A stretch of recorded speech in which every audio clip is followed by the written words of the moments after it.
তোমরা তো আগের ভিডিওতে দেখতেই পেলে যে আমরা হঠাৎ করে চলে গিয়েছিলাম ভামড়ি দেবী মন্দির। সেই মন্দিরে ঘোরা হয়ে গেল। মন্দির থেকে ঘুরে বেরিয়ে আমরা চলে গিয়েছিলাম গাজলডোবাতে।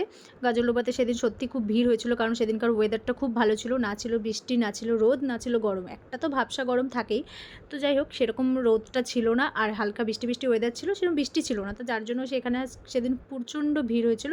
যাই হোক ঘুরে খুব ভালো লাগছিলো, জলটা থেকে বুঝতেই পারছিলো কেমন বৃষ্টি হচ্ছে, এই জন্য জলের স্রোতও বেশি ছিল।